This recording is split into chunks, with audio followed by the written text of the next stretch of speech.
Ever since the NAR Commission lawsuit settlement went down, I have been getting calls from real estate agents just like you asking me, Danny, how am I going to get paid? What do I say to buyers? And do I need to do a buyer consultation? Well, the answer is you're going to get paid. Don't worry about it if you do a proper buyer consultation. So on today's video, I'm super excited to share a live role play that we did on one of our mastermind calls in our group. It's got the entire script for you. Everything you need to say from the buyer needs analysis, whether that's on the phone or in person, all the way through to the entire buyer consultation, talking about the fee, how you get the buyer broker agreement signed, and all of that good stuff. So look, I know this video is kind of long. I suggest you watch it in segments. I've got chapters for you down below. And also, in addition to that, I've got a free download for you of all of the scripts. So don't feel like you got to take, copious notes and all that kind of stuff. I hope you enjoy it. Let me know in the comments below what you think. Any additional questions that you have, I'd love to answer those for you. Enjoy. This is all about collaboration over competition. We're all in this business together, and what we're here to do is to but to work on educating one another at how we can get past all of these things. Remember all of this chaos that's been in our industry for the last month over the NAR settlement. And I think after, and you all tell me, give me a little bit of feedback. After seeing this, there may be some of you who say, well, isn't this what we do anyway? And there'll be others that'll say, okay, this is what we should be doing. And so we're going to go on.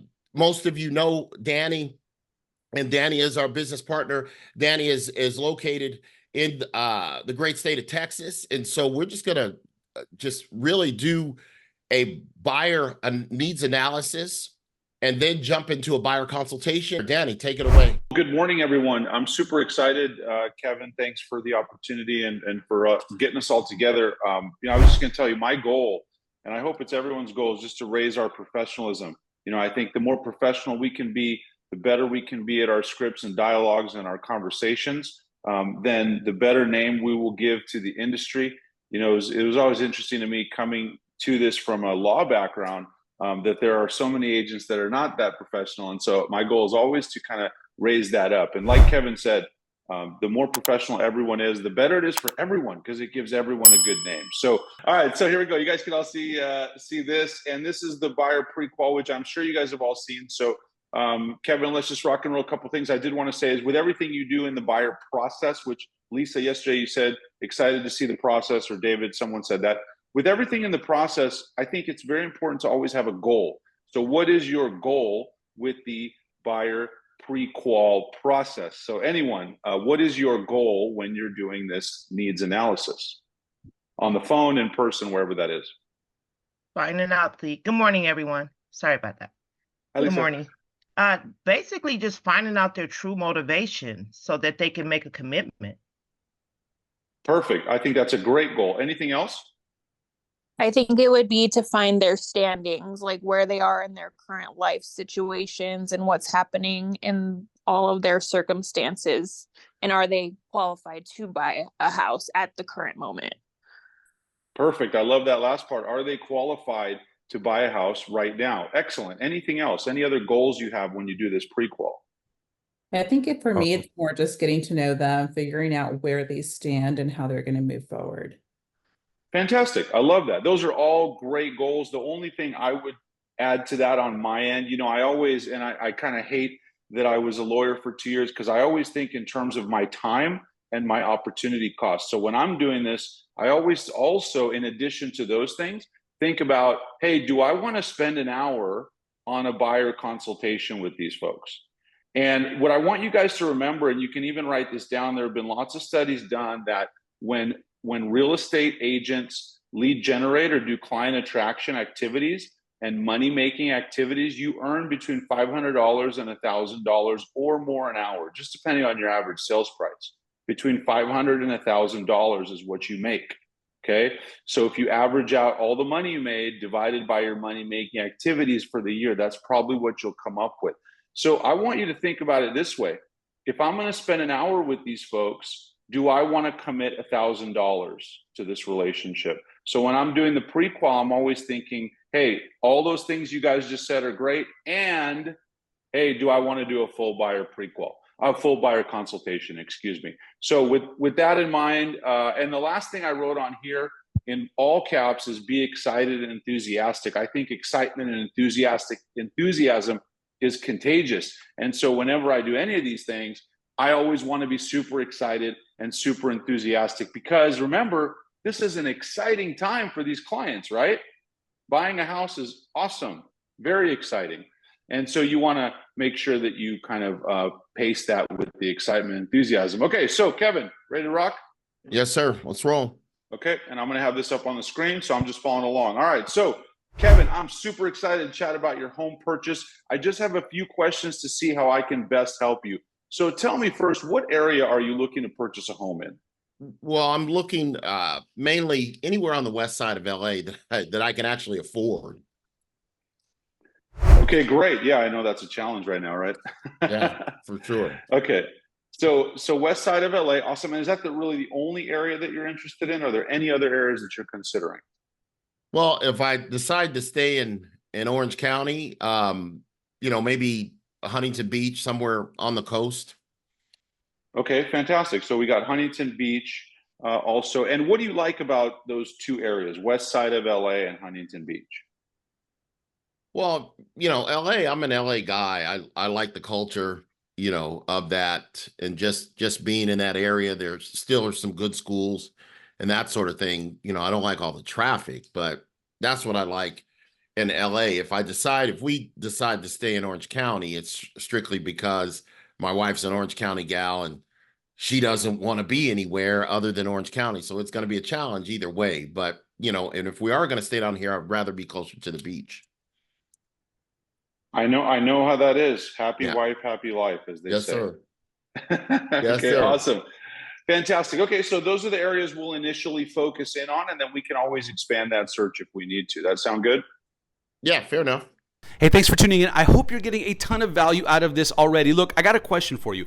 Imagine that you could get on this kind of mastermind call every single day talking about different topics, whether that's the buyer consultation, the listing agreement, growing your business as a solo agent, maybe growing a team, all kinds of good stuff. How much would that impact and how much would that allow your business to grow? Look, here's the deal, guys.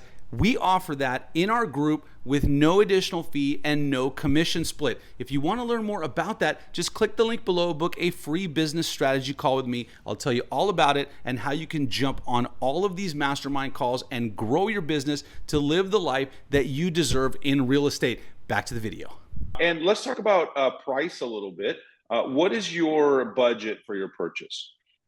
Well, I don't really know, but I'm thinking somewhere on the low end, maybe 950 I think we could probably go up to about $1.3 million, maybe $1.4 million, but I'd rather stay under $1 million.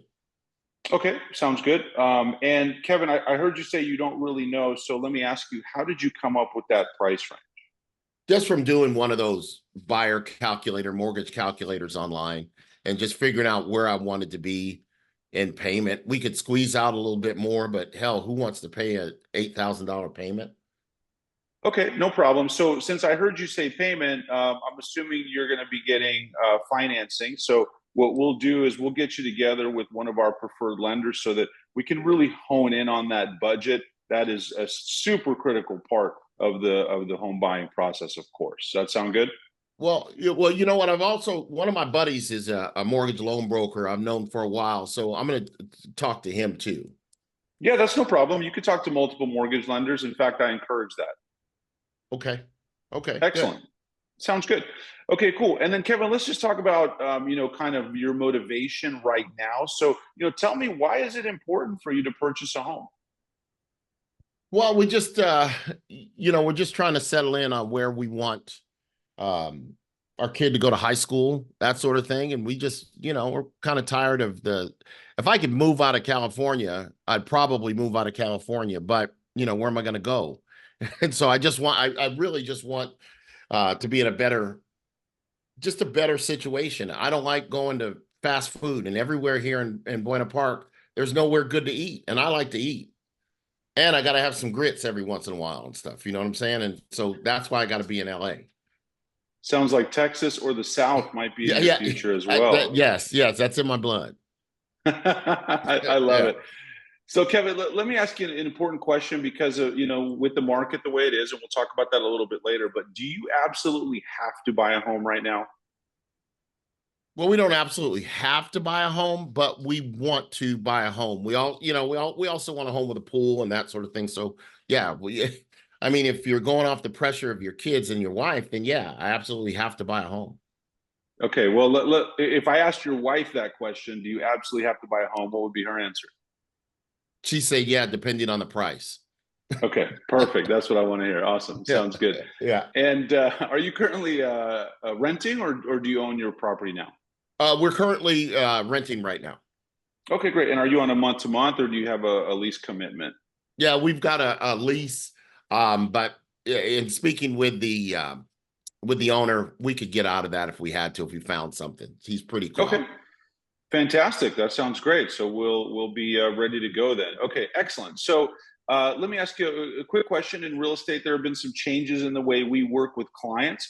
So I just want to ask you, have you signed an exclusive agreement to work with a real estate agent at any point in time? Oh, no. Haven't signed anything. Okay. All right, great. Sounds good. And then we, of course, did talk about financing. So after this conversation, what we'll do is go ahead and call your mortgage lender, have a chat with him, because oftentimes it's pretty interesting to me, what those calculators spit out online and then what reality is with when you talk to the lender could be way off. Like he could tell you that you can afford way more house than you thought, or the other way around. So it's super important to get with the mortgage lender. And then I'll also send you our approved lender who works with a lot of our clients, just like you. He's fantastic and does a great job. Does that sound good? Yeah, that's fine. That's fine. Okay, perfect. So Kevin, here's what I recommend we do. Let's get together in my office so that I can give you a complete market overview, and we'll review the entire home purchasing process. We'll go over everything that's involved to get you and your wife into that dream home. Are mornings or afternoons better for you? Well, generally speaking, afternoons are pretty good. This isn't going to be high pressure or anything, is it? Yeah. I don't want that timeshare experience, Yeah, actually, if you could bring your firstborn, because we're going to need to leave him as part of the process. Well, you know what? He's 30. You can have him. You just can't have the little one. No. Oh, okay. No, man. Actually, no. And I will tell you, I'm all about education and consultation first. So my goal, and I will talk about this when we get together, but I work with a select number of highly motivated buyers at one time. And just based on our conversation here, I really feel like I can help you get into the property. You're motivated to buy a property. And so we want to explore whether this will be a good fit for us. There's no commitment whatsoever. Okay, that's fair enough. Great. Sounds good. So let's go ahead and book tomorrow at 3 o'clock. Okay, tomorrow at 3 is fine. Okay, great. Sounds good. Okay, so guys, that's the prequel. To be honest, I probably would have dove deeper into some of those questions if this were, real life. But I don't want the prequel to take an hour and then we run out of time. But that would be the basic prequel that I would do on any buyer that I'm considering working with. Hey, and I'll add, did you all notice how agreeable he was to me meeting with my own lender without fighting that, without forcing his lender on me? It was like, oh, okay, that's fine. And then when he came back, he talked about, hey, having a conversation with my lender. At the same time, assuming that you are going to be okay with the information that he's going to send you about his preferred partner, right? Did everybody get that? And you all know, like Danny said, we have these scripts available anyway, and you've all heard LP Mama, and we're really just finding out the who, what, where, when, why, how, right? And that initial consultation before we jump into it. If you have any questions, make sure you put them in the chat, or if you have something that you wanted to ask about before we move into the consultation, please do so. If yeah, not, Kevin, I was going to say, does anyone have anything on the pre-approval or a pre-consultation and qualification? I mean, you guys have all done this before, so I can't imagine this is anything that new. But anyone have any thoughts or comments before we jump into actual consultation. Great. So for those of you who are looking for this spectacular magic pill, this isn't it. Remember, what we do is really, really simple. It's just not easy to follow the process all of the time, right? Because we always want to go off script. But this is really simple to stay on script. So let's, Danny, let's show them a little bit of your magic.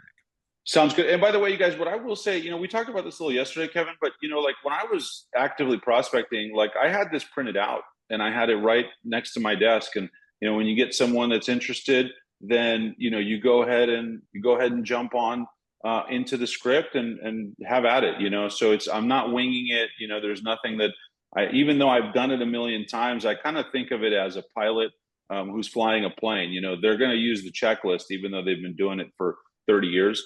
And that's what this is. And so I think that's super important.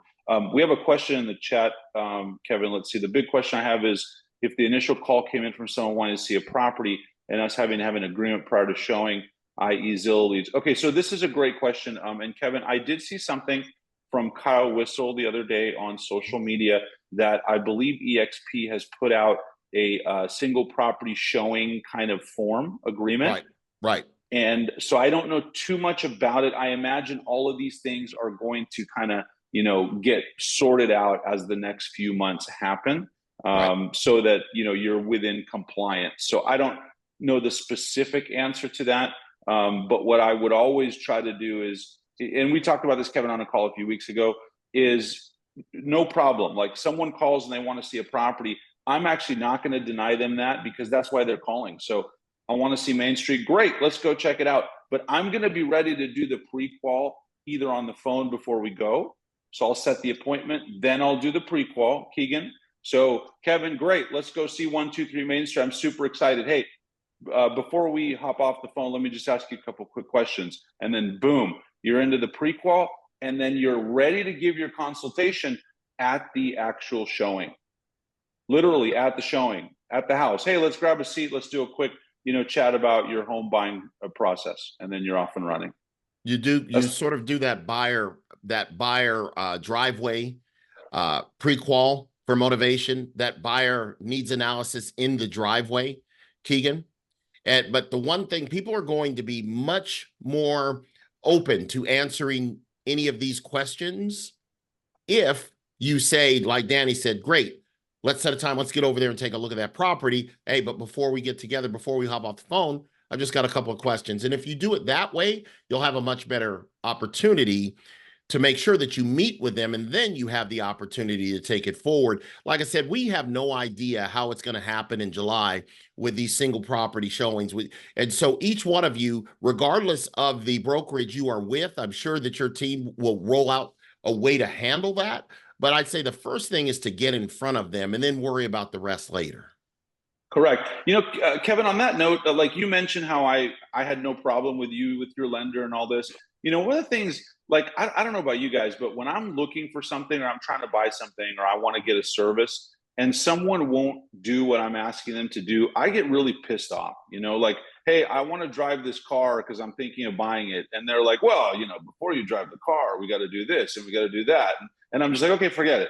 So I always say yes to the prospect, but I say yes and, right? So yes, we could see the property. Let's set up the appointment. And before we go, I'm going to ask you a couple questions. You see, you want to talk to your lender? Sure, talk to your lender. And by the way, I'm also going to send you my lender, right?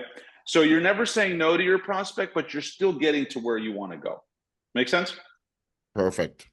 Sweet. All right, let's rock and roll. So here we go. Okay, you guys can see the screen? Yes, sir. Okay, so here's my buyer consultation. So a couple things before we start the actual script, and you all can read this later because I'm going to send this to you, but you want to have your script. We talked about this yesterday. You know, don't wing it. You're a pilot. You know, you're a captain of a ship. You want to make sure you know where you're going. You can create a slideshow off your script if you want, if you're doing this over Zoom, or if you're doing it wherever you want to have slides or handouts, whatever you want, that's fine. Make sure you understand the market. So after the pre-qual, Kevin, what I would do before the appointment is I would go in and I would pull charts on West LA. I'd pull charts on Huntington Beach. I would know those markets inside and out. I'd also pull some sample homes between 900,000 and 1.3 million, so that when I see you, I can talk about these properties and we can actually see them, or we can just pull up my phone or my computer and we could check them out, right? And then I'd also bring a contract, buyer representation agreement, of course, and also a sample offer in my packet if I'm seeing them in person. If this is online or over Zoom, I might email that to them in advance, okay? And then the one thing I will say is there's a lot of stuff in here about, you know, team or group or whatever.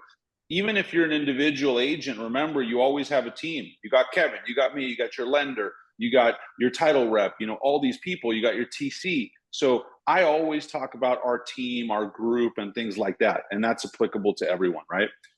We already talked about mindset. It's very similar for this as it is with the prequel. So I won't waste our time on that, but you can read it later. All right, Kevin, shall we rock and roll? Yes, sir. Okay, let's do it. All right, so Kevin, thank you for the opportunity to discuss the purchase of your home. I am so excited about the possibility of working with you and your family and helping you achieve your real estate goals. And then there's 3 questions, you guys, that I always ask. So I always send something in advance. That might be a pre-buyer consultation email. If you have a video, fantastic. That's what I would do. If I were doing it now, I would send a little video, what to expect. So the first question I would ask is, you know, Kevin, did you get a chance to review the email and the video that I sent you prior to our meeting? Yeah, you know what? I did take a look at that. Thanks for sending it over. Awesome. And hey, you know, there were some testimonials from some of our past clients. Did you hear those, and what'd you think? Oh yeah, I did, and I thought it was great, man. I hope I'm as happy as a couple of them at the end of this. Yeah, I guarantee you will be. Good. Let's do it. Okay, great. So Kevin, let's just get started, and I'll ask you 3 quick questions. So what would you ideally like to get accomplished as a result of our meeting today? Well, today, really, I just, you know, want to find out what you have available. That's what we want to figure out. What do you have available? What are our possibilities of actually staying at under, you know, we said on the phone like 1.3 million, but I'm thinking it's probably going to take at least 1.5 million minimum. But what can we find in the areas that we want to be in? That's really what I want to know. Excellent. Sounds good. So what properties are available in your budget is the most important thing for you. Is that right? Yeah, that for sure. Okay, excellent. Sounds good. Hey guys, I want to pause for 1 sec, take a quick time out and just tell you earlier up here, the one thing I did forget to say is that when you're doing this, make sure you're using all of the communication techniques that you've learned in everything else. So one of my favorite ones, and you can write this down, is something called the communication response pattern. And the way that goes is really you repeat what the person says, you affirm what they said, and then you ask a follow-up question. And what that does is it really shows the person that you're listening to them and that you're paying attention. And if you're writing it down, that's even better. So when Kevin said, you know, I'm looking to really find out what you have available, and then he talked about the homes, then what I'm going to say is, so really your goal today is to find out what properties are available in this price range. So I'm repeating it. So he's like, okay, great. This guy's listening to me. And then I'm writing it down. And if you really ask the right questions, people are going to tell you exactly how they want to be sold or how they want to be treated. So it's just all about asking those questions and then repeating it. Okay, great. So Kevin, we're just gonna assume for this role play that, you know, your wife is also here, since you mentioned her, but I would still ask, because sometimes, you know, there will be parents involved or someone else. So I always want to know, is there anyone else, right? So Kevin, is there anyone else involved in the decision-making process for your home purchase? No, other than Ivan and I, it'll just be the 2 of us. Okay, excellent. And just out of curiosity, how much time have you set aside for our meeting today? I set aside. I'm hoping it's 30 minutes or less, but you know, I'm good. I've got an hour. Okay, great. No problem. We'll definitely get it done in that time frame. Okay, great. So Kevin, the first thing I'd like to do is really just give you a quick overview of what we're going to be talking about today. Okay. And guys, here I wrote down, you know, make sure you customize this and tailor it to your unique value proposition. Everyone's is going to be different. got to make sure you get across exactly what you do, because what I do is different than what Kevin does and what Lisa does and what anyone else on this call. All right, so Kevin, today I'm going to be sharing my comprehensive plan for finding you a new home in the time frame that you desire and making sure that you purchase that home with the best price and terms. It's going to be a detailed roadmap of the process from start to finish. So first, we're going to get into details about your goals and objectives. We already talked about that a little bit on our call, but I want to get very clear about what you're trying to accomplish and what your ideal scenario is for purchasing a home. Next, we're going to take a look at the local real estate market in terms of supply, demand, economics, and pricing. From there, we're going to look specifically at the home you'd like to purchase and the ideal timing for your purchase. I did do some research ahead of time, and so I am going to show you exactly the properties that could be available for your purchase, which is what you asked me about just a second ago. So after that, we're going to discuss specifically the things that I'm going to do to find you a home and get you the best price and terms. Now, keep in mind, Kevin, my approach is to develop a specific and comprehensive strategy to find you a home that fits your goals. And this is a very important distinction. All right. After that, we will discuss the 3 phases of the real estate buying process. So phase 1 is really getting ready to purchase a home, what we're doing right now, and also identifying all your criteria, getting pre-approved for financing, searching for the home, and then all of the things I'll be doing behind the scenes to find you your ideal property. Phase 2 is what happens once we identify the home, including making an offer and how we communicate throughout the process and how I will negotiate on your behalf. And then phase 3, we will talk about what happens once we get an accepted offer, including a brief overview of the escrow process and the closing process. So how does all of that sound so far? Well, it sounds pretty comprehensive, but at the same time, it's simple. It sounds like if we get this done, I'll have an idea as to what the process is. Yeah, for sure. And this will be my first time doing it, so it'll be fine. Don't worry about it. Okay. No, I'm just kidding, man. We really do a great job, and our goal is to make this as simple as possible for you while we do all of the heavy lifting on the back end for you. Okay. Okay. Cool. And so, Kevin, do you have any questions about that entire process or anything that we're going to talk about today? Not really. I mean, I'm just, like I said, just want to find out if I'm able to make this happen and how long it's going to take us to do it. Excellent. Sounds good. So you really want to know whether you'll be able to, and that a lot of that will, of course, depend on financing, which we'll talk about, and then how long we'll talk about as well. So we'll get into both of those here very, very quickly. Great.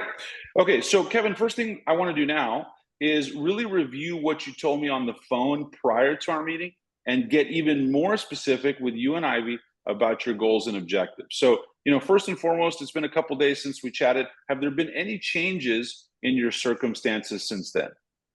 No changes in circumstance, just a little bit more willing to, spend a little bit more money up to a certain point, but I think that 900 to $1 million is probably unrealistic.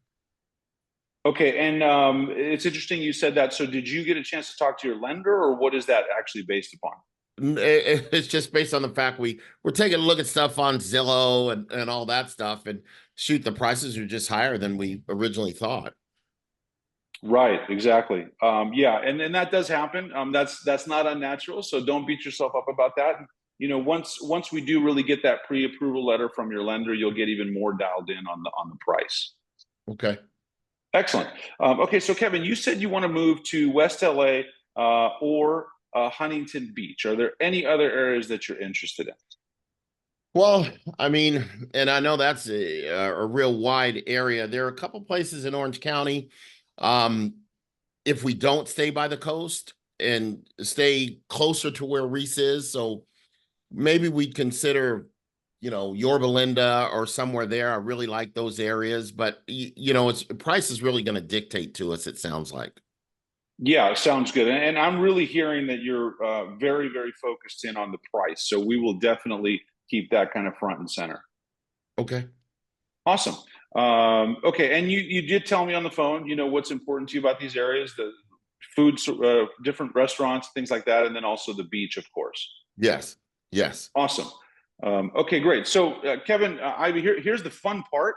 And I would, by the way, guys, if I'm talking to a couple, I would ask both. But what you want to do pretty quickly is you also want to use some of your personality assessment analysis and really figure out who's in charge and who's going to be making the decision. And then you kind of want to focus in, you're talking to both, but you are really trying to identify, hey, who's really the person that's going to take the lead here. And so here's the fun part, Kevin. Describe your ideal home to me. Ideal, really something maybe 4 bedrooms minimum with a family room. We've got to have a family room or kind of hangout room, maybe a bonus room. And the 4 bedrooms, even though we just have 1 or 2 of the kids staying with us, we like to have our separate kind of office space. So if we had 5 bedrooms, that would be okay too. But 4 is probably ideal. At least, 1,800, 2,200 square feet minimum. I really don't know because I haven't been out there and seen some things, but it's got to have a pool. It's got to have a little bit of space. So if I have a pool, I got to have space to put up a batting cage too, because my daughter plays softball. So if it's got all those things, that's a start. And I got to have plenty of room for all my barbecue pits and stuff. Awesome. Okay, great. So guys, I'm not going to do it here, but really what I would do is I'd probably get a little more in depth on a lot of those things in terms of space and bedrooms and all that kind of stuff. When I say go 3 deep, you're really asking like, hey, tell me more about that. What's important to you about that feature? What do you want here? What do you want there? Because you really want to understand what features and benefits are really important for this particular client. Right. And then same with kind of minimums, which Kevin already told me this, so I would just kind of skip over it. But this is actually important. So Kevin, is there a specific school district that you prefer? Well, if we live in LA, she's probably going to go to private school. So that part I don't know. But if we're here in Orange County, if she stays local, yeah, we have a couple of school districts that we have in mind, but it's just got to be a good school district. Excellent. Okay, that sounds good. So Kevin, here's an interesting question for you. So, unfortunately, there is no perfect house. Even when you build houses, you still have to make some trade-offs and some sacrifices. So let me ask you this question. What are the 3 things that the home absolutely has to have before you consider buying it? Like these are absolute musts. Definitely 4 bedrooms, definitely a swimming pool, and definitely a family room. Those things that I mentioned, those are non-negotiables. Okay, so 4 bedrooms plus pool and family room are non-negotiable. Let me ask you this: if there were room for a pool and you could put one in, would that be an option? No, I want it already ready built. If you hand me the keys, I want to be able to throw Reese in the pool right then. Excellent. That sounds good. And then I would ask the same question of Ivy.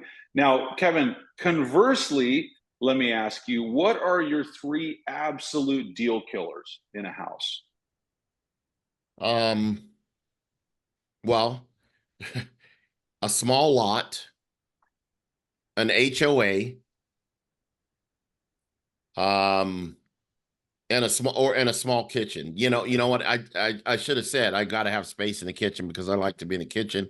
Kind of something where I can entertain, and run a party from the kitchen if I'm in it. But yeah, if it's got a small kitchen, if it's got a small lot, and if it's got an HOA, I'm out. Okay, gotcha. And as far as kitchen goes, kind of similar question to the pool. If there's an opportunity to remodel or open up the kitchen or something like that, are you open to doing some work, or do you want it move-in ready ideally as you want it? That part I can deal with. I can have an open mindset on the kitchen as long as I have the ability to expand it. Excellent. Sounds good. All right. So Kevin, let's assume we find you your perfect home today. When would you want to move into that new property ideally? Well, school's out into May. And so anytime in the summer, you know what? My daughter may be playing softball and all that stuff, so it could be a pain in the ass, but anytime before the first week of August, because I'd want to be moved in before school starts. Okay, great. So, I mean, ideally, you could move as soon as possible, all the way up to when school starts. Is that right? Yeah, ideally. I mean, if it could happen, I just don't know if it could happen. Excellent. No, I mean, we listen. We'll make it happen if that's what you want. We'll make it happen for sure. And Kevin, let me ask you this. I know you're renting right now. Will this be your first home purchase, or have you bought a home before? No, we've purchased in multiple homes in the past. Oh, great. And how long ago was the last one? Um, we just sold the house 2 years ago. Okay, so it's been a couple years since you Yes. last sold. Okay, Yeah. excellent. And Kevin, is there anything else that's important to you, or maybe not important, that we maybe didn't cover or didn't talk about? Well, I mean, there's probably a few things, but I mean, this is the gist of it for the most part. Excellent. All right. So you've mentioned budget, of course, a few times, and that's obviously important. So since our last call, did you have a chance to talk to either your friend who's the lender or the preferred lender that I sent you after the call? No, I haven't had an in-depth conversation. I mean, we shot a couple texts back and forth, and I told him, hey, I was going to be reaching out, but we haven't had any in-depth conversation. No. Okay, no problem. So what we'll want to do after this, for sure, if we agree to work together and move forward, is get you with your lender, our lender, a little bit of both, to really hone in on the budget. Because believe it or not, as you know, that's obviously very, very critical. We want to know exactly how much house you can afford and where you're comfortable on the budget side. Does that sound good? Yeah. Okay. Let's do that. Okay, awesome. And then Kevin, before we kind of get into the meat of this, I have a couple questions for you, just in terms of kind of rating your answers that you just told me. So if Okay. we had to kind of rate them on a scale of 1 to 10, how important is price for you? You've mentioned it a few times, but I do want to make sure I understand. Well, for me, it's, an 7 or 8. For Ivy, it's a 10 plus. Okay, And great. you know what? Like you said, happy wife, happy life. So you know which one's going to overrule on that one. So price is 10. That's right. Right. And then how about location? Location's a 10. We want somewhere where we're going to be comfortable. Okay. And then all of the features and benefits that you went over with me of the house, where would you rate those on a scale of 1 to 10? Outside of the pool is a 100% must. The others, if there's some things that can be done, there's possibilities. I'd say pool is a 10. The 4-bedroom is an 8, 9-ish. And the kitchen, for me, as long as there's space, is probably a 7, 8. Okay, so there's a couple things that you're willing to give on there. Price, location are 10s, and we kind of talked about those other things, and we did talk about school districts as well. So excellent. So I kind of have what I need there. Now let's talk a little bit about our relationship. Kevin, when you think of your real estate agent and you think of me helping you find this property, what are the 3 most important things you would expect from me as your agent? Well, number one, to find me what I want. And, a lot of times these sales guys and gals, they are always trying to push something on me. And I told them, I don't want to be in that neighborhood. I don't want to be in that neighborhood. And this is where they have tried to push us in the past. So, that sort of thing. And then, just be honest with me. Can we get this done? That's it. And I just want you to find me something. Excellent. So, and I've definitely heard you say that a lot of times. And so that's at the top of my list, is really to find you exactly what you want. And then number 2, to really be honest and transparent with you throughout the process. Is there anything else? Well, pick up the phone when I call you. Okay, great. Sounds good. So, if I have some questions, and I'm not saying you got to immediately. I know you. Well, hopefully you have some other people you're working with, but just be responsive to me and Ivy, because Ivy will have a lot of questions for sure. Fantastic. I will definitely do that. And all 3 of those, I will tell you, are our strong suits in our group. So, we tend to find properties for folks even when they're not on the multiple listing service. And so you'll find that, we do a lot of transactions that way, where It's a home that may not be readily available. And, you know, honesty and transparency in communication to me is critical in this relationship. And of course, being responsive to you when you communicate. On that note, let me ask you, what is your preferred method of communication? Is it calling, texting, emailing, one of the 10 different messenger services, WhatsApp? Well, I mean, for this process, I mean, when we have something, my saying is grown folks talk. So call me, you know, if it's just something real quick, shoot me a text, but I'd prefer you call me. Okay, perfect. We're going to get along very well because I'm not one of these text all the time people. So I love that. Okay, good. Excellent.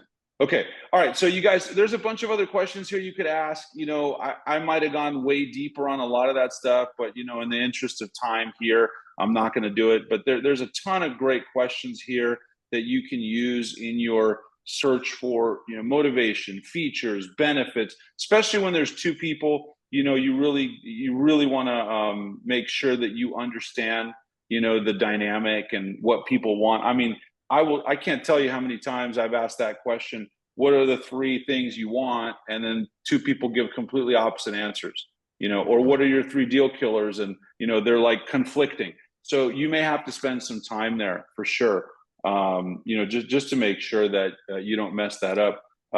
Kevin, I'm going to give the ladies a tip in our group.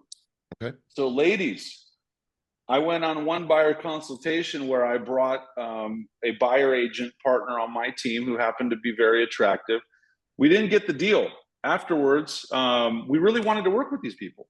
And they said, hey, we went with a different agent. So I called over there, and it turns out they were friends with someone. They were a referral. And the referral told me, oh, you know what happened? I go, what? And they're like, well, the wife said that this girl that you brought with you was staring at her husband the whole time and talking to him the whole time, and she doesn't want to work with you guys. So, ladies, if you're working with a husband and wife, be careful. Make sure you understand the dynamic. And that could be either or, but yes, for sure. I always tell that story because I was so dumbfounded because I was like, well, she was just given the presentation. Like, we traded off. She did a couple sections. I did a couple sections. So I always thought that was a pretty funny story. Okay, you guys. So after you do this is a very important part. And the important part here is that it's up to you here, kind of like a choose your own adventure of whether you decide that this is an A buyer or a B or a C buyer. And what I mean by that is it all comes back to motivation and whether this is someone you want to work with. So if they're an A buyer, then you're going to keep going. If you just determine, like, for example, if Kevin would have said to me, you know, I want a 6,000 square foot house and I want it on the Strand and my budget's $1 million, then I would have said, well, hold on a second, like, stop, hold on. That's never going to work, right? So we need to make some adjustments. But if you, in your professional opinion, feel that they're realistic and you want to work with them and they're motivated and all that good stuff, then you're going to go ahead and move on the script. Sound good? Yes. Yes. Okay. If not, then you could do a couple things. You know, if their time horizon is too far out, then what you could do is you could set them up on an e-alert and, you know, follow up with them or find them homes, whatever. If they're just not motivated, you're going to have that conversation. If they're a jerk, maybe you refer them out. If they're in an area where you don't work, maybe you refer them out, you know, whatever that is. But if they're an A buyer, we're going to go ahead and move on to this. Before we do that, Kevin, any questions from anyone on the, you know, kind of needs, the follow-up needs analysis, assessment, getting to know them, all that kind of stuff? Any questions at all?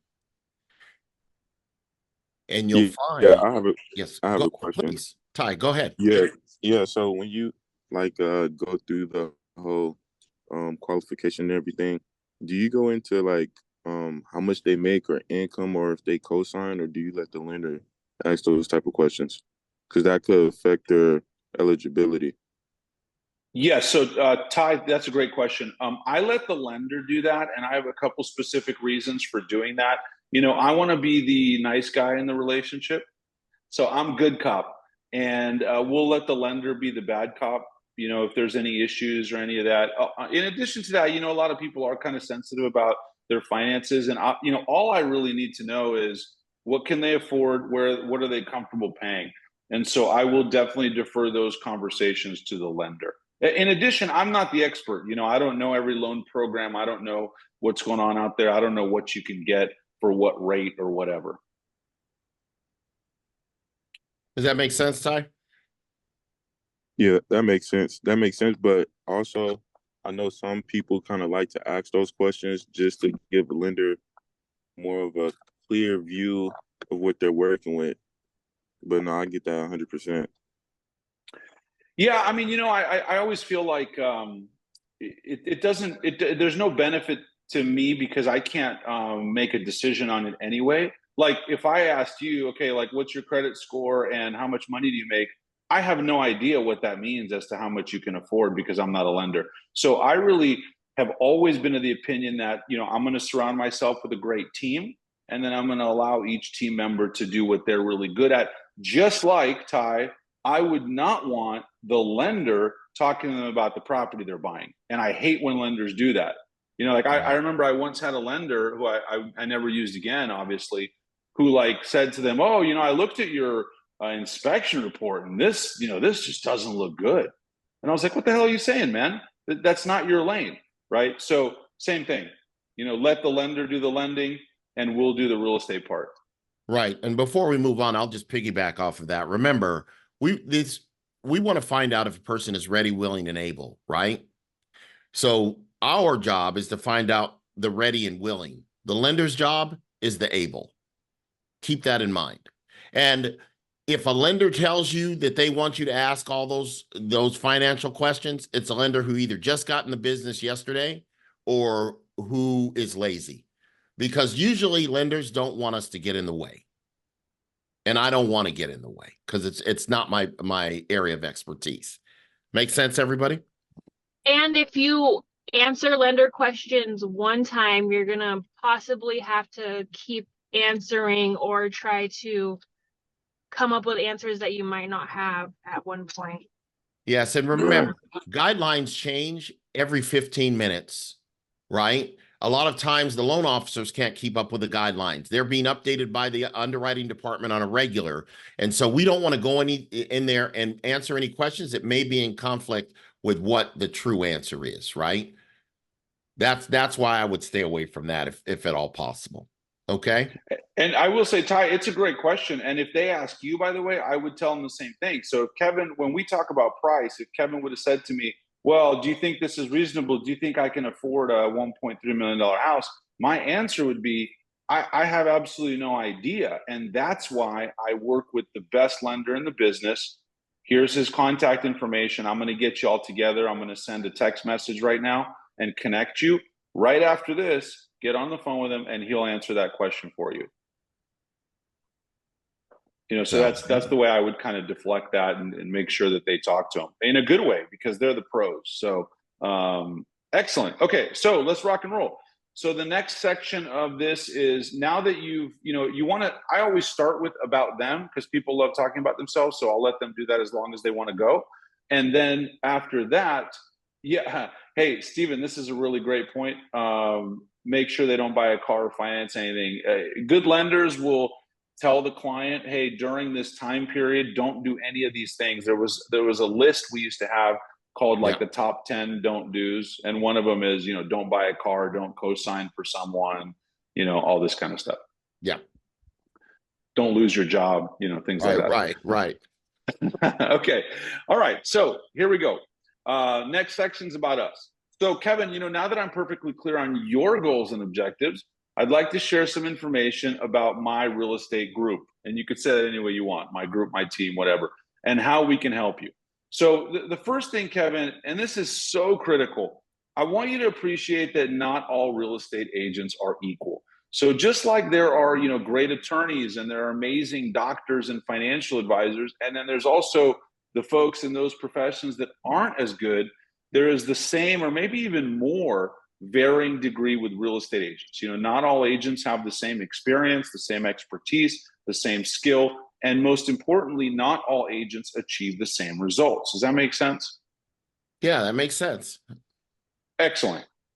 The next thing, guys, is that I always talk about my team or my group's beliefs and our unique value proposition, right? And so really take some time to develop yours, and everyone has one, and it can relate to your story, you know? So, you know, mine relates to the fact that I was a lawyer. That carries into my value proposition. Whatever yours is, make sure you chat about it. If you don't have one, you know, just use something that's part of our group, or, you know, rip off and duplicate Kevin's, or, you know, whatever that is. And as I mentioned earlier, even if you're an individual agent, you're not. You always have a team. Your TC, your title rep, your lender, you know, someone in your office, your broker. These are all people that you could talk about on your team. Okay. So for me, this is what I would say, but please make up your own. So, you know, Kevin, the first thing I want to share with you is, you know, my team's beliefs. You know, we really believe that our clients should receive a passionate level of real estate knowledge, expertise, and service that far exceeds your expectations. We also believe in providing exceptional results through a group of specialized professionals that are trained to help our clients achieve their goals. And you mentioned this earlier, so this isn't a magic trick. This was already here. We believe in telling our clients the truth, being transparent and honest, and really telling you what you need to hear, not just what you want to hear. And so are these beliefs in line with what you're looking for in the agent that you hire? Yeah, you know what? Yeah, they're in line. I mean, all this would be great. Excellent. Sounds good. Liliana, a quick answer to your question is however you want to do it. If you're doing your consultation in person, great. If you do them over Zoom, fine. It doesn't really matter. Any way you want to do it. And wherever you're doing it, you can, if you want, you can have slides that you show. You can share the script with them. It really doesn't matter. However you want to do that. Got it. Okay, so my question was just, are we still like trying to book the appointment, or already in person doing the pre-qualification? Oh, no, this is already the consultation in person or over a Zoom, but it is the consultation. Yeah. Okay, great. All right, Kevin. So, you know, because I'm so glad to hear that these beliefs are in line with what you're looking for in the agent. And because of how professionally I treat real estate, as I mentioned earlier, I'm actually very selective about the clients that I choose to work with. I do not take on every potential person that wants to purchase a home, because I'm only able to work with a select number of highly motivated and highly qualified buyers at one time. Does that make sense? Yeah, that makes sense. Yeah. Okay, great. Sounds good. If you have a team, you'll kind of talk about all this stuff, right? So, hey, here's what I do. Here's what my TC does. You know, all of this kind of stuff. If you have an assistant, here's what my assistant does. Anything you want to talk about here, about your group, your team, whatever it is, right?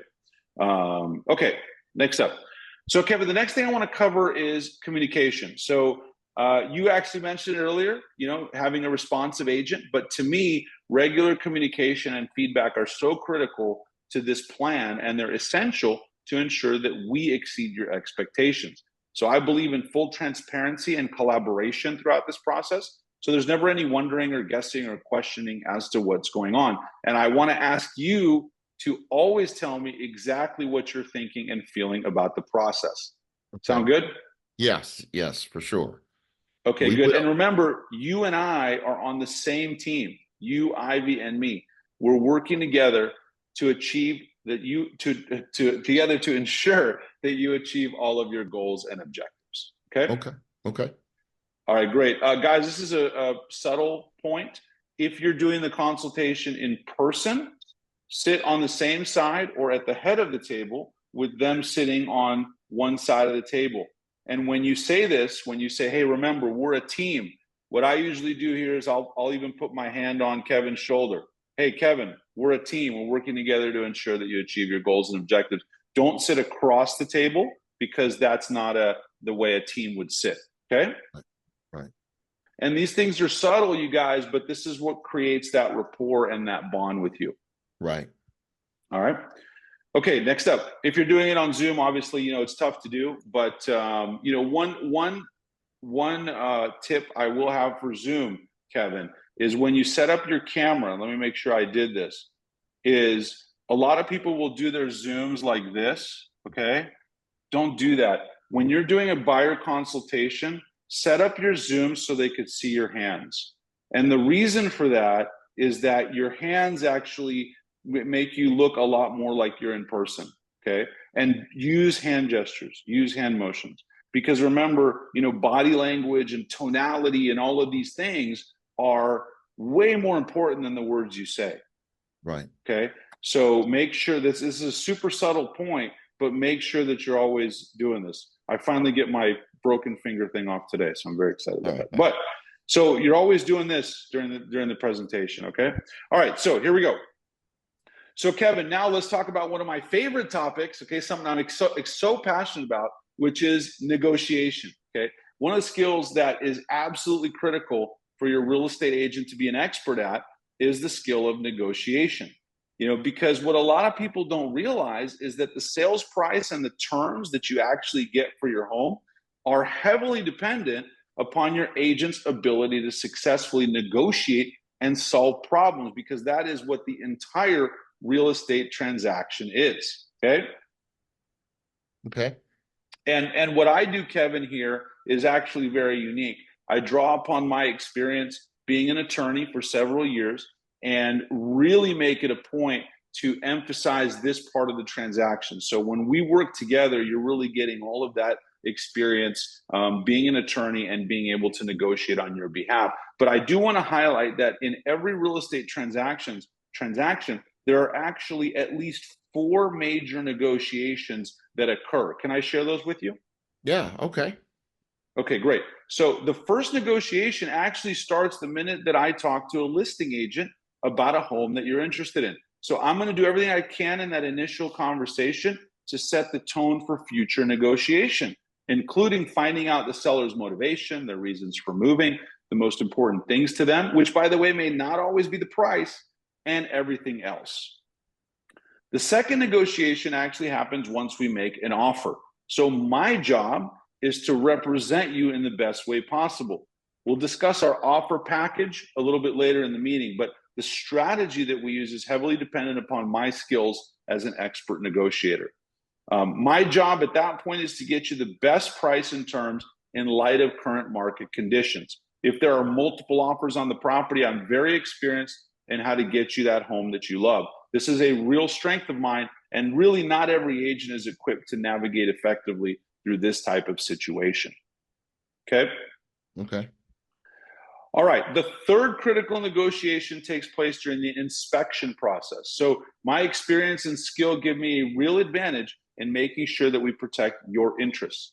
If we do need to request that items are addressed by the seller, and of course that's not always the case, we'll go through that list together and I will guide you on the best course of action to take, and we'll negotiate the best possible results for you. How does all of that sound so far? It sounds like a whole bunch of stuff that I'm glad that you do instead of I have to do. I appreciate you saying that. Yeah. Yeah. I appreciate it. Great. And Kevin, there's one more, potential negotiation, and that's around appraisal. So a lot of times when real estate prices are on the rise, there may not be sales comparables to support the purchase price. But again, I have a lot of experience in that. So we always meet the appraiser, and we always make sure that we are talking and sharing why we came up with the price we came up with and how we came up with it, so that there is supporting information for your lender. Okay? Okay. So Kevin, I think you already answered this, but do you see the value of having a strong negotiator representing you? Yeah.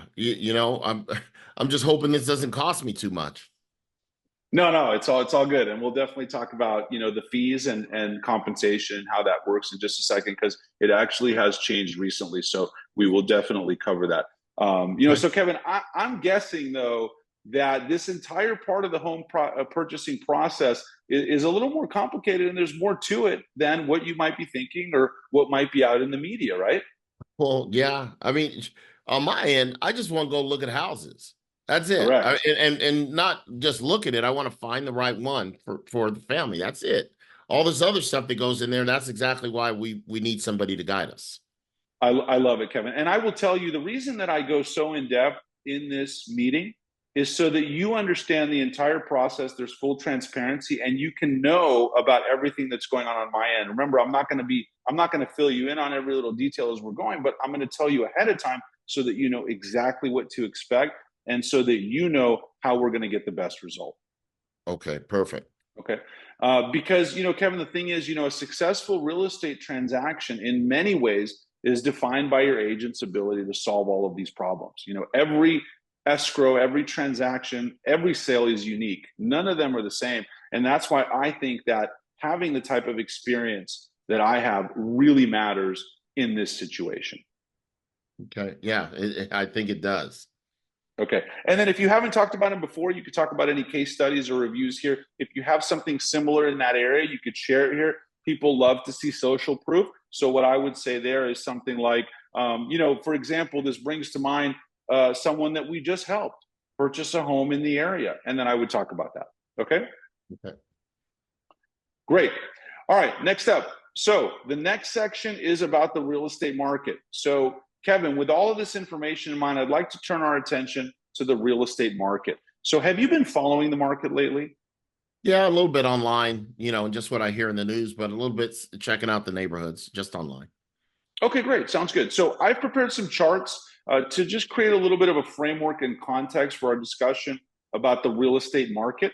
Now, I personally tend to look at pricing very analytically, and I also think that most people really overcomplicate real estate pricing. At the end of the day, it just comes down to supply and demand. There's a lot of factors that affect both, but it really comes back to the number of homes available and the corresponding demand for those homes. Would you agree with that? Yeah, I would agree with that. Okay, great. So guys, in the interest of time, because I know we've been on for a while, what I would do here is I would review any charts that I brought. Personally, I love the supply-demand chart, which is the month's supply of inventory. I would go over that. I would go over, median sales prices in the area. I'd look at interest rates, if they're getting financing, but only in the context of here's where we are, and all of that kind of stuff. And then I would conclude with, my analysis of the current market. Now, you're just going to say what you kind of think, and if they're buying a home to live in, then it really doesn't matter, because if they stay in the home for 5 or 7 years, there really is no need to talk too much about pricing. So that's, where you would talk about here, and you would talk about current things, like what's important to them, what they're concerned about, so if they mention any concerns, you would bring them up here. Something generic you could say to buyers right now, guys, if anyone is concerned, is it's very important to remember that real estate is one of the best hedges against inflation all time. We're in a somewhat high inflationary environment. And one of the best things you could do is own real estate because it's going to go up in value. Okay. So anything else you want to say here, you can. Then you're going to ask them a question about, do you have any questions about the market or how these trends will affect your real estate purchase? All right. So you guys, any questions about any of these sections before we get to the actual home buying process? No, none at all. They're probably wanting to see, okay, how is this going to tie into me getting them to sign that darn BRE? Because that's the important part. And I think once we get through this, so hang with us, you'll see just how the transition goes. Yes, definitely. I know that was a question yesterday, but I just want you guys to really see, like, this is a roadmap, and when I asked Kevin a question like, hey, do you see how this is way more complicated than you thought? That is a question that sets up signing the BRE. That is a question that sets up compensation. Hey, do you see how having an amazing negotiator work for you is a benefit? Yes, great. That's all setting up that natural close. So when I get to the buyer representation agreement, it's like, hey, you told me you want a great negotiator. You told me you love how transparent I am. You told me you love this. You agreed with me on this. So signing an agreement is no big deal. Okay. That's why I ask all those questions, and also for them to really understand. And by the way, when Kevin said earlier, hey, this is like all this crazy stuff that you're going to be doing, I just want to find a home. Great. In order for us to do that, here's what we need to do next, and then we'll talk about it. Okay, so Kevin, now that we've talked about all that, let's talk about the 3 phases of the home buying process just a little bit more specifically, okay? Okay. And Kevin, do you want to, just in the interest of time, you want me to kind of skip through this because it's in the script and I'm basically just going to be reading? Yeah, let's skip through it. Okay, And I will just make a because the comment. script is available, everybody. The script is available. Just hit me up and I'll get it to you. Perfect. The only thing I will say is, guys, please make this your own, you know? So whatever it is that you do, like searching for a home, you know, I'm going to talk about what I'm going to do. This is all stuff that, you know, I've written out as to what I feel is important, you know, like my fiduciary duty, finding off market properties, et cetera, you know, but you prepare whatever you want to talk about, how you do searching, okay? As well as making an offer. That's phase 2. So you talk about everything that you do in your offer package, what makes you unique, what makes you stand out, and all of this kind of stuff, okay? Same with escrow process, right? You're going to talk about everything you do, your transaction coordinator, your all of this kind of stuff, okay? Make sense? Yes, for sure. Awesome. Now, guys, one thing I do want to address here, because a lot of people I have heard say, oh man, like this is way too long. Like, you know, this is already, well, we're going on 45 minutes. Do I really have to do all of this? And is anyone thinking that? Be honest. Yeah. I mean, this 'Cause could be an hour consultation, you know, if Yes. yeah. Okay, good.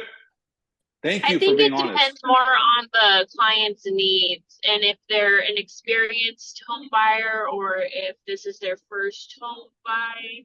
I think it would just depend on them and if they're retaining the information that we're giving, or if they need more layman's terms, you know what I mean? Can And we also, address? Go ahead. I'm sorry. Go ahead. no, I was saying, and I also like how in the beginning, Danny, you mentioned, well, you asked, how much time did you have for our meeting? So I think that dictates a lot of the presentation itself. So if they say they only have a little bit of time, you obviously want to get the meat and bones out the way. So if they have more time, then you probably want to go through everything more fluid. And you know what, gang? And can we address this? And I'll be short. I know you guys don't believe me.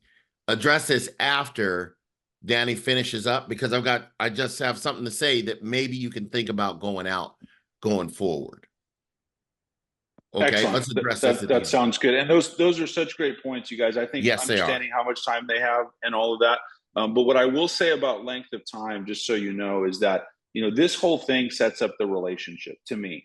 And the better your buyer consultation, the less challenges you're going to have when you want to sign the agreement, the less challenges you're going to have later from a client that's unrealistic or unmotivated or whatever, and the easier your transaction is going to be. I will tell you that whenever I did a full consultation and we spent an hour or even 2 hours going through all of this, the transaction was a breeze. And if we had issues on a deal, like when a team member would come to me and say, oh, I'm having so many problems with this client, the first question I would ask them is, did you do the consultation? And they'd go, yeah, of course I did. And I'd say, no, did you do the full consultation, every part of it? And inevitably, the answer was, no, you know, I skipped, you know, most of it. I just kind of did it on a napkin, whatever. And how many of you have heard that from me? How many of you have heard those same questions from me? Right. And so if you want, look, you're going to be spending a month with this person or 2 months or 3 months or this couple. And if you want that to be easy, invest an hour into the buyer consultation. That's all it takes. And you will have a great relationship, or you will determine that this is not a good client for you. Right. And then you'll save yourself 20 hours. So an hour will either get you a great experience or it'll save you 20, 30 hours down the line of frustration. Okay. Yes. So it's important. Okay, guys. So let's get through. Let's go to fee dialogue. So you've covered again this part. Even though we skipped it, I want you to understand it is very, very important. So when you do this part and you go through, like, here's what happens. Here's what I do. You know, here's how I find you homes. I don't just look at MLS. You know, I do this. I do that. You know, when it comes to negotiating and making an offer, I don't just blindly send one in. Here's what I do, and then give case studies and examples. You know, I always tell the story of one of my first buyer clients. We were up against 6 offers. and I said, hey, is it okay if I present in person? And I went there with the buyer's package and I presented it to the agent in person, and we weren't the highest price, but we got the house. So tell stories, tell stories and talk about what you do, how you do it, use case studies and all that. So this is very, very important. We're just skipping it in the interest of time. So let's get to fee dialogue. I kind of rewrote this just a little bit, not much, because of the new rules. So Kevin, now that we've talked about the 3 phases of the home buying process and everything that we do and how we're going to get you exactly that home that you love. You mentioned it earlier, so let's talk about it. Are you aware of how we get paid in real estate transaction? Well, yeah, I back in the old days, you just got paid from the other side. The seller just usually paid a fee, right? Yeah, that's right. So it sounds like you've been watching some stuff on the media about some changes that we're going through in the industry, right? Yeah, yeah. Hearing all these fee cuts and all this sort of thing, and so yeah, Sure. I'm wondering what do I have to do now? Do I have to pay stuff out of pocket? Because that's not something I want to do. Sure, makes sense. And Kevin, let me cover that.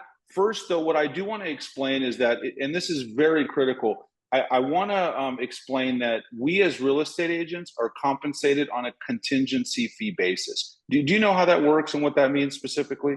No, what does that mean? Contingency fee. Okay, so here's what this means.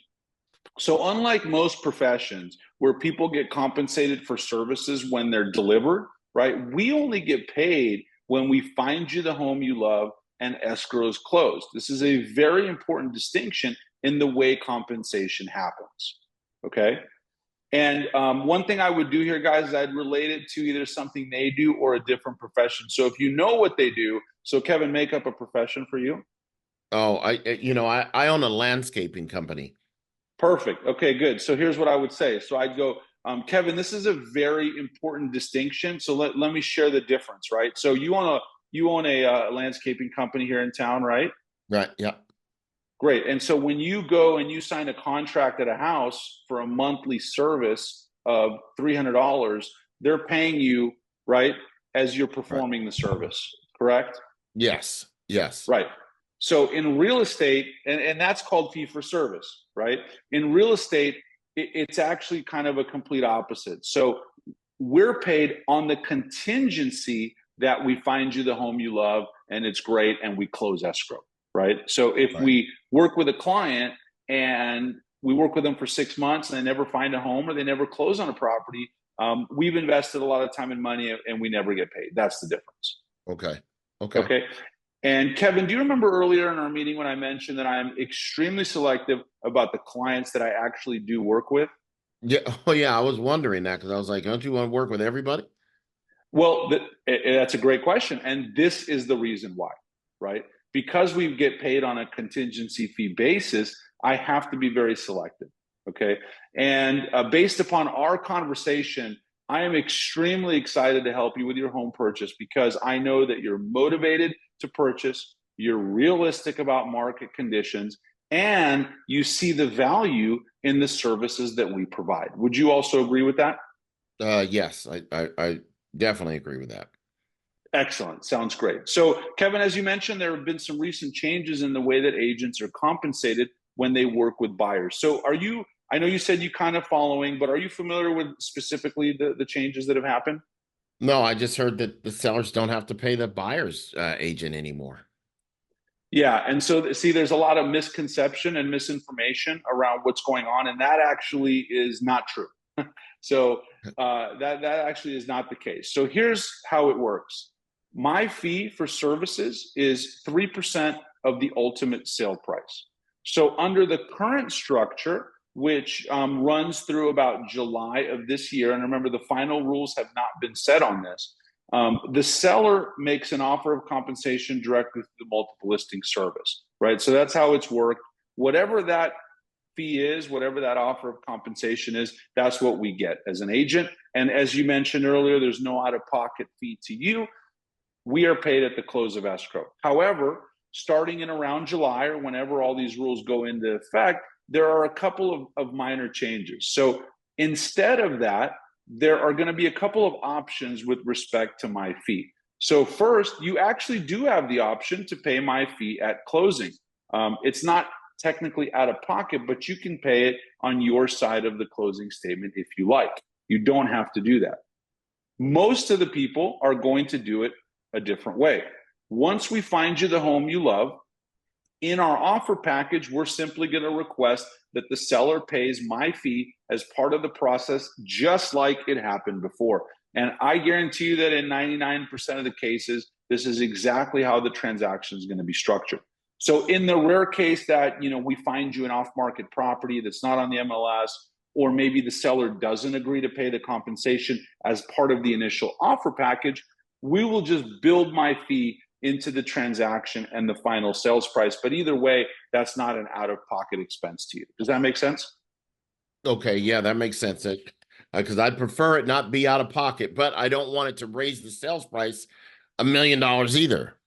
Of course. And that's where my skill as an expert negotiator is going to come in. Okay. And to be frank with you, Kevin, I believe that ultimately, even though the media is spinning this into a big deal, it's not going to be that big of a deal, because we have worked within this structure forever when it comes to off-market properties, which we do a lot of those deals. We've done the same thing in commercial real estate forever. And in fact, there already were states, cities, and areas that already did it this way too. So it's not as big of a change. It's just people like to sensationalize stuff like this. Okay. Okay, great. Sounds good. Guys, if you charge, does anyone on the call charge an admin fee or a TC fee or pass those fees along to your client? Yes. Okay, Lisa. Okay, great. Some others. So here's what you would say there. So Kevin, also, as I mentioned during our meeting, one of the additional services that I provide to our clients is an expert transaction coordinator during the escrow process. So our dedicated closing manager is going to ensure that all the inspections are scheduled, keep track of all the timelines, all the documentation. And you've already set this up. We skipped it, but you would have already talked about this. So I'll just skip this, right?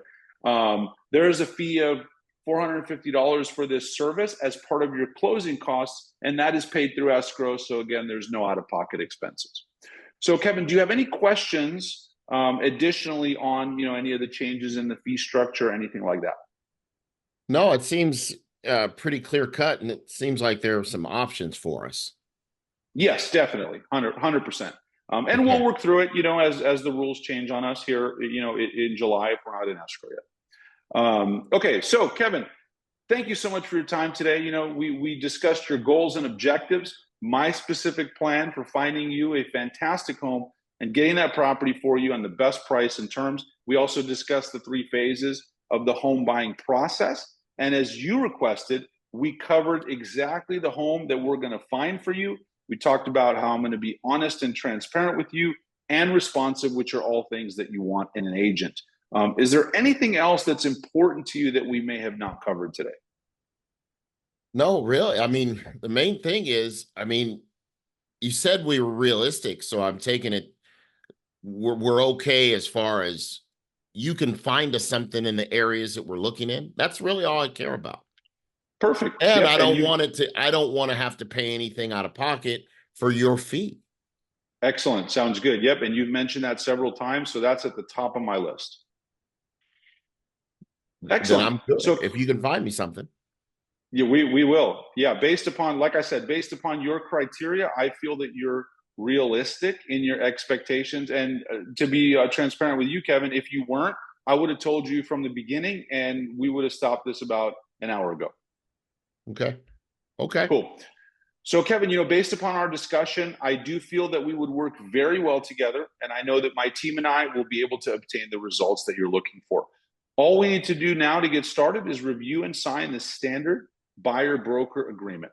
And then what I would do is, if it were on Zoom, I would share my screen. I would go over the main parts of this, and I would already have the agreement. This is very important, guys. I would already have the agreement queued up in DocuSign, and I would go to that screen. I would click send, and I'd go, Kevin, please open your email while we're on the Zoom.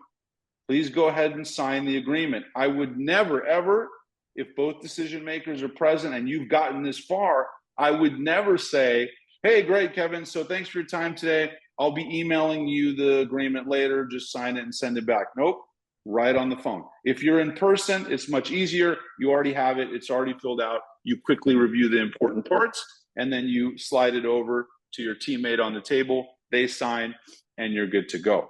Okay? Right. That's that. So Lisa, I told you yesterday that I thought you'd be disappointed because the sign the agreement part is so short. And the reason it's so short is because you've set it up with everything else. So I know this is a point that everyone had questions on. So let's hear the questions, comments, or thoughts on the agreement portion of this.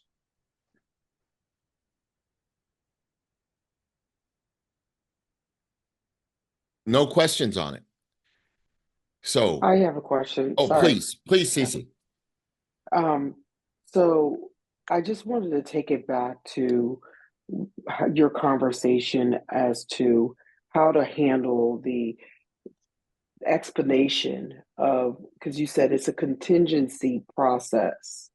And Yes. then I kind of didn't understand the latter part of how you compared the contingency process to him being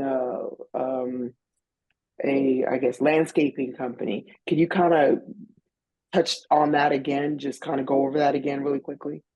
Oh, sure. Yes. And I'm sorry, I didn't highlight who was Cece. speaking just on. Cece. Cece? Okay, great. Hey, Cece, I'm Danny. So, Cece, the reason that this is in my script is a lot of people just do not understand that we get paid on a contingency of results, like an attorney, a contingent fee attorney, not an hourly fee attorney. And so that's a huge difference. And people don't get that, you know, and I tie that into the fact that I'm very selective about the clients I work with. And so you can explain that with any profession, really, compare and contrast. He happened to say he owns a landscape company, but the idea is we're compensated on the contingency that we find them a home and we close escrow, right? Otherwise, we get zero, right? That's the big difference. So with a landscaping company, look, if you agree to hire me to service my lawn, you're going to get a bill for a couple $100 a month, right? Right. So it's not that you say to me, okay, hey, listen, Danny, here's what I want you to do. I want you to mow all my lawn and service my whole house, and then I'm going to decide if I'm going to pay you or not. That would be a contingency, right? That's the difference. Okay, got it. Or any fee for service, really. You know, it's like you can pick anything, any service-based industry. Typically, it's fee for service. We are contingent based. The easy example when I talk to attorneys, this is the easiest one, is if you're a contracts attorney and you hire me to review your contract, and I tell you, hey, Cece, it's going to take me about 4 hours. I charge $500 an hour. You're going to get a bill for $2,000. Okay. A contingency fee attorney says, you got hit by a bus and I'm going to take your case. And at the end, if we win, I'm going to get 40% and you're going to get 60%. That's the difference. Okay, got it. Okay.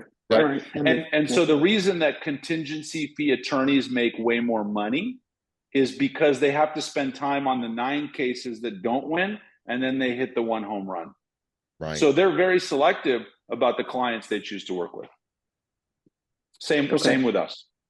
Great question. Okay. Yeah, Yeah, I do great. think Thank you. that Danny? was a great question. Go ahead, Lisa. Danny, I have a question, and maybe everyone else is thinking this as well. But my question is, if my client is already limited on what they can afford on a home and don't have that much of a reserve set aside to pay me additional money if they had to, when you said that you were going to build it into, Yes. what do you mean by that? And can you explain it so I can internalize that? Because if I come to you and say, hey, Danny, you know, I have my down payment and I'm barely making it on my closing costs. So I just want to be reassured that I don't have to come out of pocket to pay you because you're going to build it into this, you know, like you stated. Can you please explain that to me? Yeah, 100%. So the way I see this happening in practical terms, Lisa, is that Kevin and I are going to go out and look at a house. And let's say it's July and the MLS line is gone. and we look at a house that's listed for $1 million. What I'm going to do is I'm going to submit an offer for Kevin at $1 million, and I'm going to include a cooperating broker compensation form for 2.5% or 3%, whatever it is you want to charge. And then they're going to come back to me, and they're either going to accept that or they're not. If they don't accept it, and they say to me, well, you know, Danny, we have 2 other offers, and they're all in $1 million, but one of them has no buyer compensation. Okay, so let's just use that as a hypothetical. Then what I'm going to come back and say is, well, look, my client can't pay it out of pocket. So what do we need to do to get our offer accepted with the compensation form?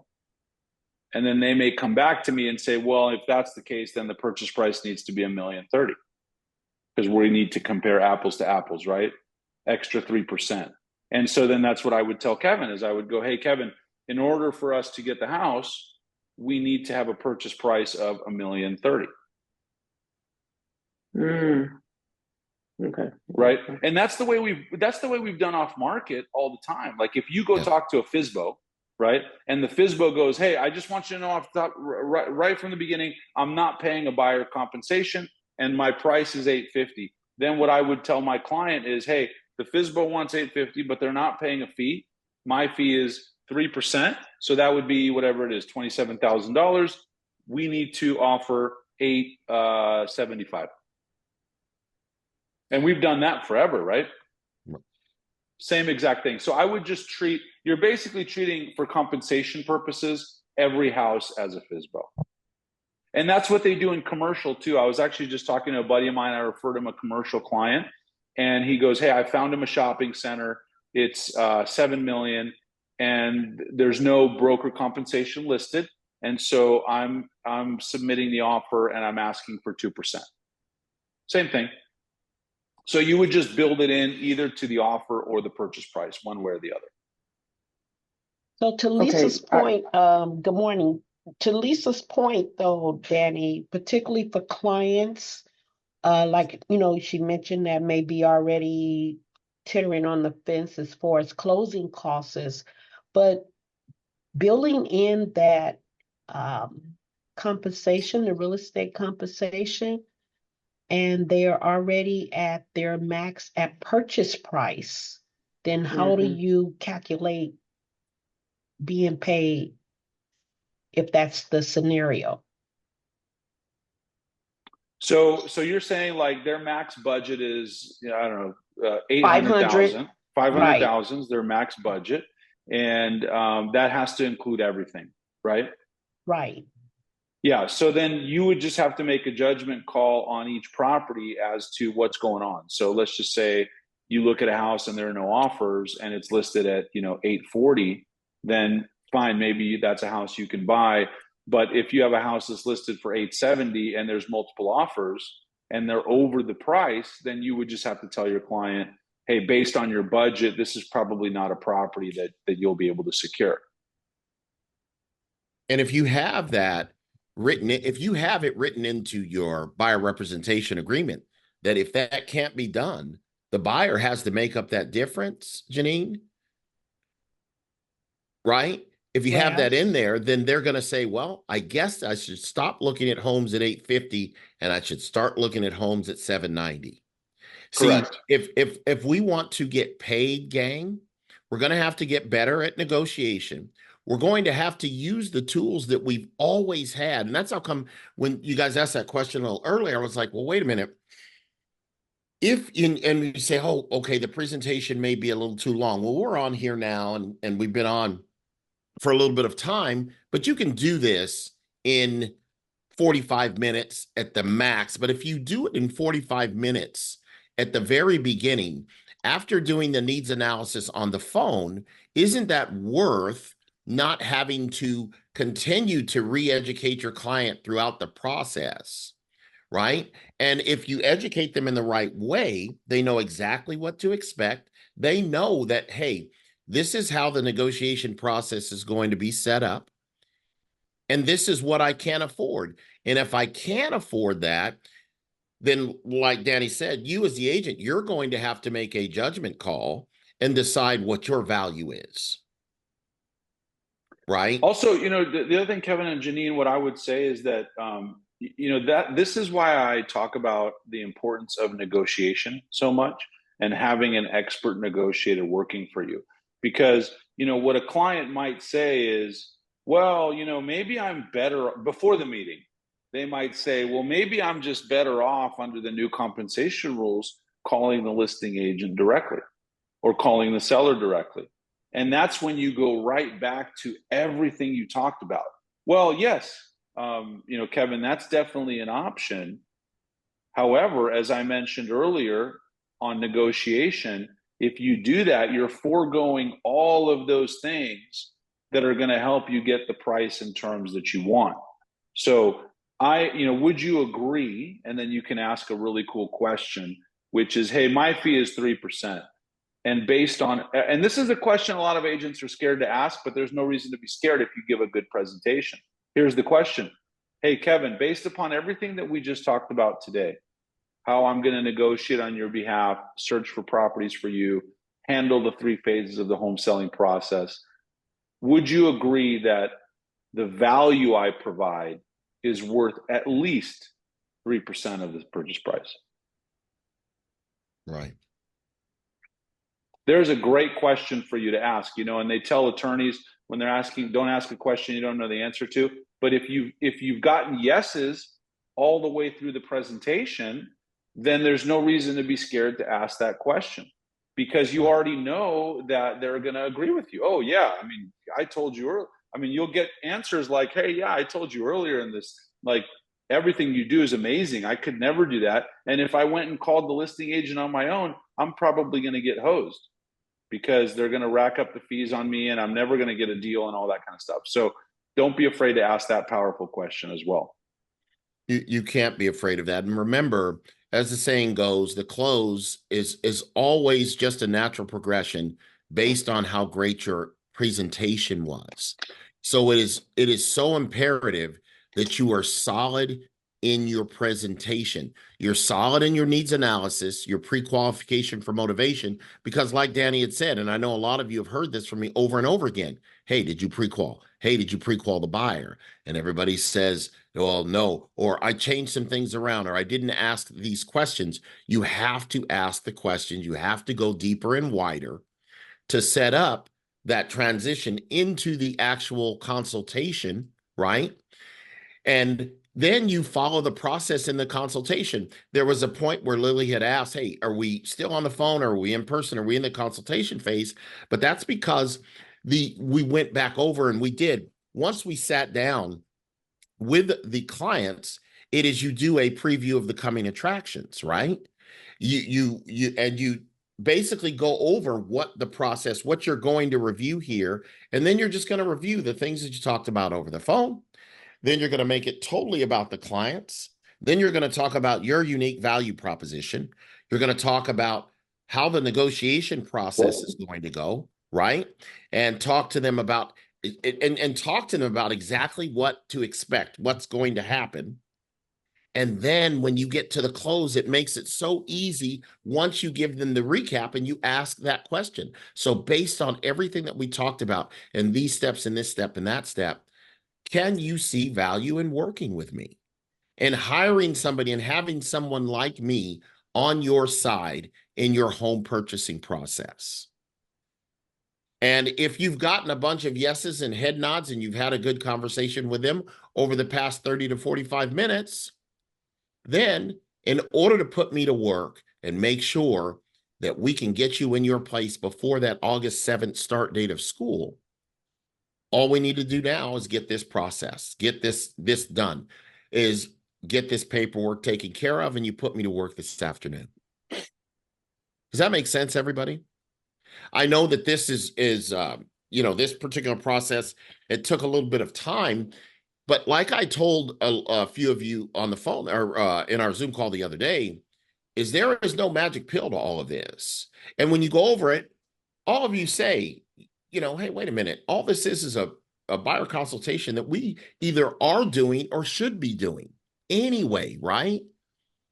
We are doing it or we should be doing anyway. And if you do that with every single one of your buyers are bound to see your value. And if they don't see your value, then you make a business decision as to, are they somebody that you want to work with?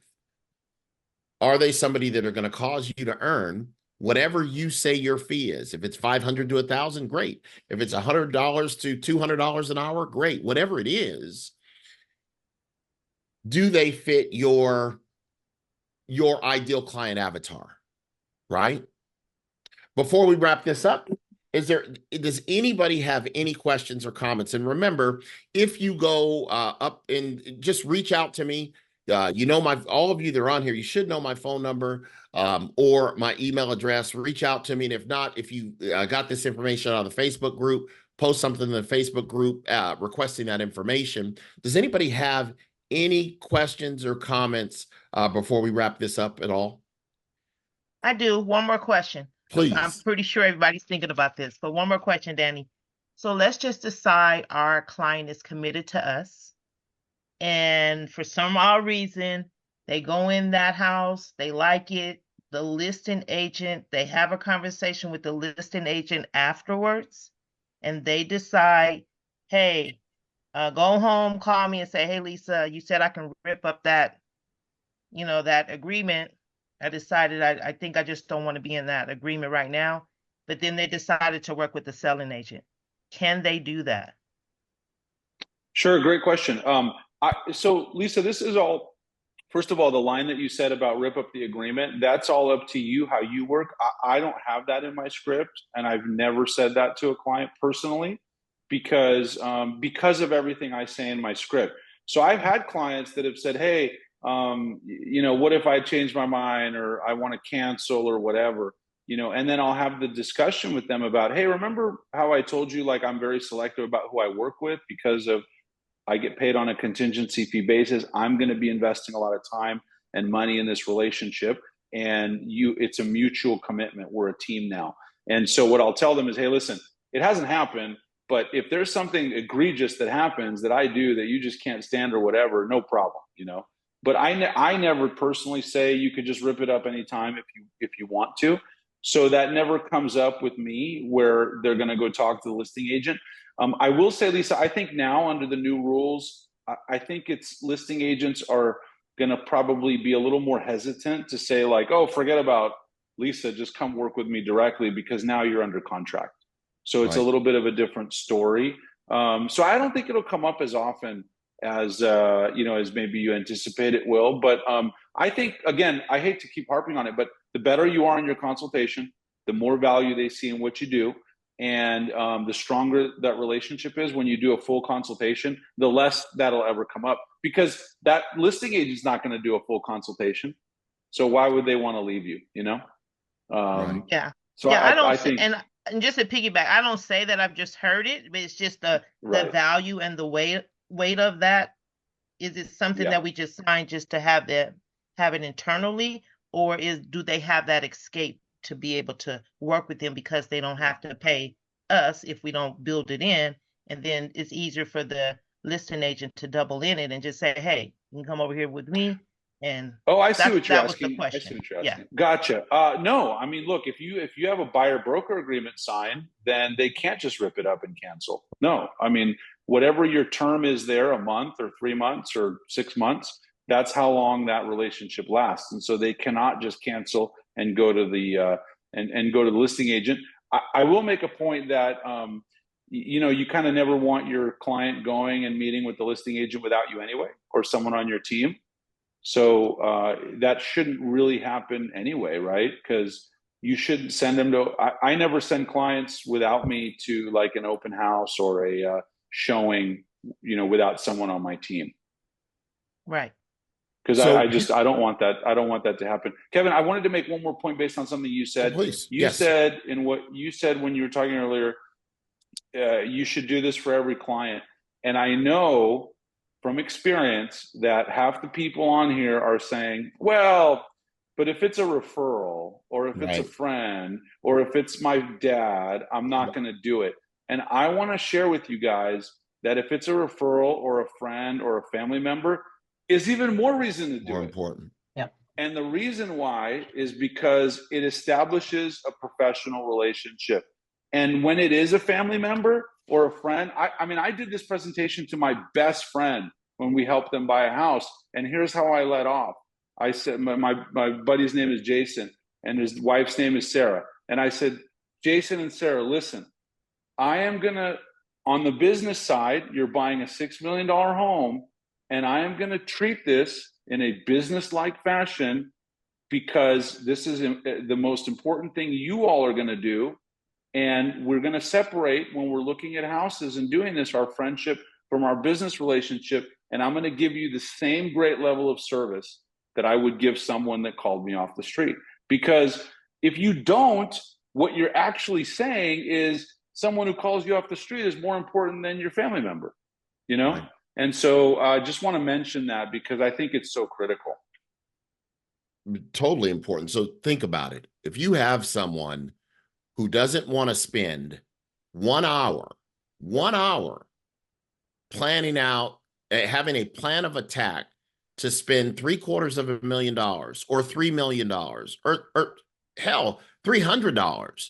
If they don't want to have a plan of attack, then you've got to question their actual motivation, right? And I guarantee you, when you say, well, what if they, like Jessica said earlier, you know, maybe it's somebody who has a little bit more experience buying a home and that sort of thing. What I will guarantee you is, yeah, but their experience wasn't nearly like the experience that you are going to show them. The amazing experience that you're going to put them through, the professionalism that you're going to show them, because when they bought a home before, they're going to say, shoot, our other agent didn't ask for all these things, you know, 4 years ago when we bought this house. And you're going to say, yeah, and you don't even like the house anymore. You know what I'm saying?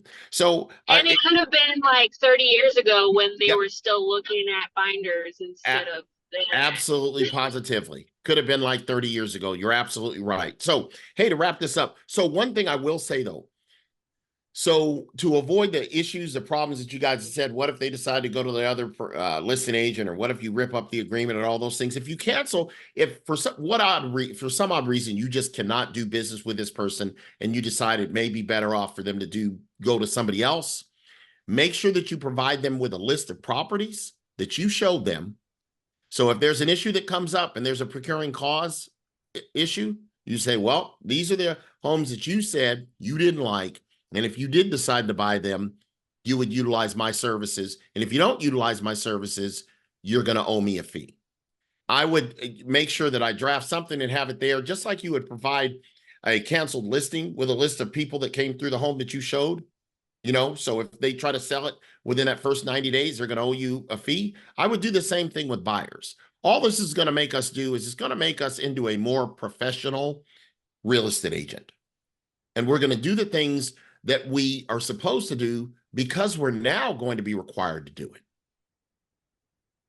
Make sense, everybody? So what I will say in closing, or you know, Danny, anything to add to that at all before we wrap this up? Yeah, no, Kevin, that's fantastic. I just wanted to touch on, because you guys are all going to get the scripts here. There's two things at the end here that I just wanted to like tell you what they are. First of all, I always give the buyers some homework at the end of our consultation. So that homework could be, okay, now we got to talk to the lender. I'm going to connect you guys. But a really important piece of homework is also to ask them to go drive the neighborhoods and hang out. And I'm sure you might already do this. But I think it's so critical, because I don't want the first time that we go to a neighborhood to be with me, because I've had so many times where you go to a house and then they're like, oh, I didn't realize that this neighborhood is over here. So I always tell them, like, hey, go drive the neighborhood, eat at a restaurant there. You're going to live there. You're buying a neighborhood. Go to a coffee shop, whatever it is. And then the last thing on here is something called the promise, ultimate referrals. What that is that came from a team that averaged, like, I believe almost 90% of the time they would get a referral from their current client before the end of the transaction or within a year. And so I'm not going to go through it, just take a read, but it's a great script that you can use with any current clients to get a referral. And if you do the numbers and you do the math, if you were to get a referral from every client you work with, your business would explode. So that's a really great script to use as well. We used to use it on our team all the time. Hey, thanks so much for tuning in today. I hope you got a ton of value out of this video where I went through the entire buyer consultation. Remember, I got all the links down below. Number one, go download your free copy of this buyer consultation. It's absolutely free. And number two, if you got value from this and you want to see how you can do this in your business, every single day, different mastermind calls, talking to top agents, how to grow your business and all of that good stuff. Book a free business strategy call down below. We'll talk about what's going on with your business, what's going well, what may not be working, and we'll see if partnering together makes sense for you. Either way, I guarantee you're going to get a ton of value out of that call. So book your call. I'll talk to you then, and be sure to watch this other video that I think you will really enjoy and get a ton of additional value from.